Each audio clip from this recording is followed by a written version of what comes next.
So I was thinking, okay, I want to make a longer video about the core, but what is my main message I want you to take away, or the viewer to take away? And I think the main message I want you to take away is just a bit more understanding about the core and how the core isn't just abdominals, your core isn't just a sit-up. So firstly, what is your core?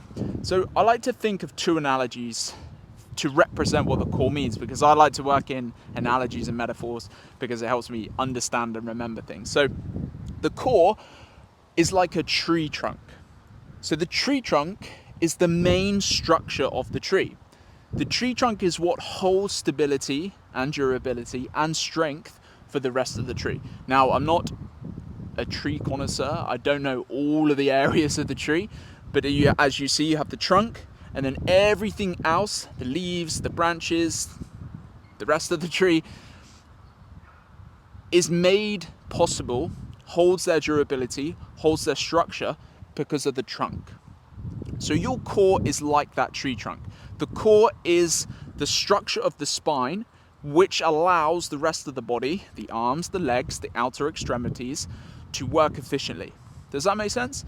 If it doesn't, I do have another one. Another analogy is like a spider web. So if you look at a spider web, in the middle is the hub of the web. That's where the spider sits, relaxes, gets his prey. Now, if the middle of the spider web didn't exist, the rest of the spider web can't exist, because the hub is what makes... The hub is the pathway for the rest of the web. It makes it possible. The rest of the web is possible due to the middle. Does that make sense? So the core gives possibility to the rest of the body to work efficiently. So the core isn't just what many people think of the core. And the core isn't just your abdominals. The core is literally the structure, your spine's stabilizer, and the rest of the body to work efficiently together. If you didn't have any core, imagine if you had no core. As you lifted your leg, your body would do this.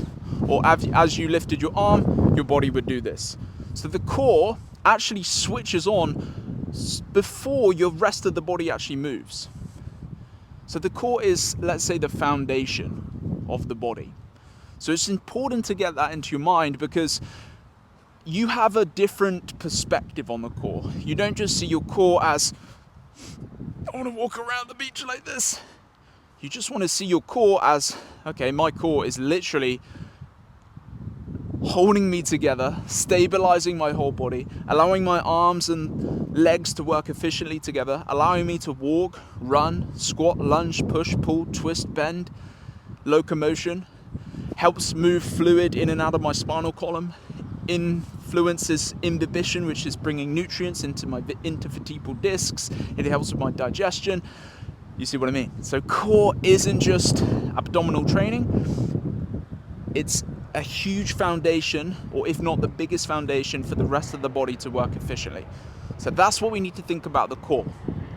Now, how you train the core, there's so many ways to train the core, but there's a few basic principles. So let me just talk about the anatomy first. So around your, let's say, spinal segments, you have what you call the traditional abdominal muscles, your core muscles. You have the deepest layer, which is your TVA, the transverse abdominis. Then you have, well, actually, the rectus abdominis I should probably mention first, because it's the one everyone trains. It's the six-pack muscles. It's a sheet of muscles leading down here. So you have the rectus abdominis, the deepest layer, the TVA, and then you have the external and internal obliques, which wrap all the way around. Fun fact, the external obliques are actually the biggest abdominal muscle. So that's, let's say, and there's connection down to the pelvic floor and the pelvic floor muscles also. But they're, let's say, your main 4 core muscles.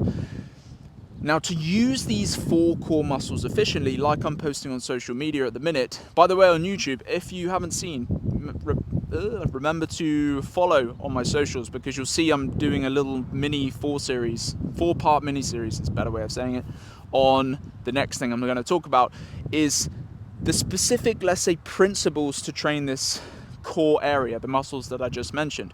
Now, the first one is what you call isometric tension. So this is the spine's ability to maintain its structure and stability and support for the rest of the body to move. So an isometric tension exercise could be single plank hold, anywhere where you're holding, really. My main aim wasn't to go through exercises, just a bit more understanding. But anything where you're holding, you know, you could even classify a plank as an isometric tension movement.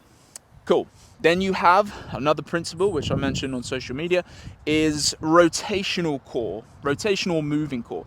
This is just any position that your spine moves. This is basically, if your spine moves, that is a form of rotational core. What this does, it actually moves your body, moves your spine, how it's designed to move. Sagittal, frontal, and rotation or transverse. This is technically a rotational movement because the spine is coming into flexion. You can go into back extension where you're doing this. This is a form of rotational movement core because your spine is extending. Technically Russian twist because your spine is going through some twisting. But like I mentioned on social media, because a lot of spines are moving these days, I like to think of rotational / movement core as more dynamic, as actually getting the whole body, legs, upper body, eyes, coordination, ability, agility to work together. So the bear crawl is my go-to. I'm going through exercises, but I said to myself, don't go through exercises because I want it to be a quick video. Anyway, where was I? And then the third is anti-rotation. So this is your ability, or the body's ability, to resist an external force. This and the other core principle is really beneficial because think of a lot of our day. We're resisting external forces, different terrains you're walking on, carrying shopping, moving around with your children or your grandchildren. What other external forces are there in the world? There's many others, but gardening, doing chores, anything where there could be an external influence. And then the last one is what you call reactive core. Now, I don't want to give an exercise for this because if you follow me on social media, I do not want to give away the last core principle. But reactive core, in a nutshell, is how intelligent your body is to react to something in your life which is going to be unexpected. And that reactive core training would be to train on uneven surfaces. It would be to introduce resistant bands, anything where, let's say, there's a surprise for your body. This, I'd say, this principle is so important. Sorry, I'm stuttering now. This principle is so important because as we age, as we get older, one of the first things to go is our balance and stability. So if we can get into the mindset and the habit and the training and the intention to focus on a lot of reactive core conditioning work, then as you age, you still hold on to that stability, you still hold on to that balance. For example, falls. You know, if you're training a lot of reactive work, imagine if you're just walking in, you know, going for a walk and there was a terrain you didn't see, it was unexpected. As you stepped, because you've done the training, your glutes are switching on, your eyes are working, and your environment, your proprioception is switched on because you've been training like that. Does that make sense? So if you were to walk, catch yourself, you know, your body can switch on because it's been training to handle unexpected circumstances. Now, of course, you can't train for absolutely everything. You can't reduce your chance to zero, but we can do our best, right? So reactive core is super important, and I'm really looking forward to sharing that last piece of the puzzle tomorrow. Okay, let's leave it there because I've bombarded you with quite a bit today. So if I can get you to take away one thing, is start putting a bit more intention in your core training. Follow those 4 principles that I spoke about. Do those. There's a single move I post every single during the mini series. Implement them into your life. That's a great start. And if you did want more, I have a core series, beginner friendly. I have many on my app which you can try. You can try for 2 weeks for free.